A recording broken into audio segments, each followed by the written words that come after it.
Kauntĩ ya Baringo nĩ ĩmwe ya kauntĩ iria ikoretwo igũmĩirwo nĩ mathĩna maingĩ gũkũ bũrũri-inĩ kuma kũrĩ itharĩkĩra rĩa ngigĩ, ng'aragu, mũtuthũko wa mũrimũ wa COVID-19 na thĩna mũnene rĩu nĩ mũiyũro ũrĩa ũgũmĩire icigo itiganĩte mwena ũcio kumana na kuongerereka kwa ikĩro cia maĩ ma iria rĩa Baringo. While droughts may be an unavoidable natural phenomenon in the ASAL counties, I think we can mitigate some of the profound impact on individuals by decisive action and investment in resilience together.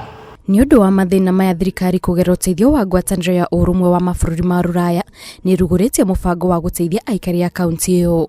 Rungu rwa mũbango ũyũ, ngwatanĩro ĩno ĩgũkorwo ĩkĩhũthĩra mũigana wa ciringi mirioni 665 no ũtanyĩtwo kũguna nyũmba makĩria ma 10,000. I'm indeed grateful that this project will benefit over 60,000 people, including 10,000 households and 1,500 school-going children. And will be implemented between 2019 December and 2023 December. So it's a 4-year program, and it seeks to work in 4 sub-counties of Baringo County.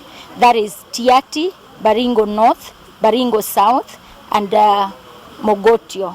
Mũbango ũyũ ũtanyĩtwo kũrehe ũgarũrũku mũnene kaunti-inĩ ya Baringo na igũrũ rĩa gũteithia aikari arĩa mĩtũrĩre yao ĩthararĩtio nĩ mũiyũro. Mũbango ũyũ ũtanyĩtwo gũthondekera aikari mĩeke ya mawĩra nĩguo mahote kwĩrũgamia. We will be looking at how to support these families as well as businesses that have been affected. I know that we have some lodges here in Lake Baringo, Lake Bogoria that have been affected. Our multi-agency team has done the assessment. It's about access to quality seeds, cuttings, how to improve the breeding stock for cattle, goats, sheep breeds, how to restore these water points. How can we support ultimately 60,000 people in Baringo County who were previously at the mercy of climatic shocks like drought and floods? CS wa thirikari cia matũra augĩte mũbango ũyũ ũrambĩrĩrio kaunti-inĩ ya Baringo ĩndĩ nĩ ũgũkorwo ũgĩtambio kaunti-inĩ ingĩ kũrĩa nakuo mĩtũrĩre ya aikari ĩthararĩte nĩ ũndũ wa mũiyũro.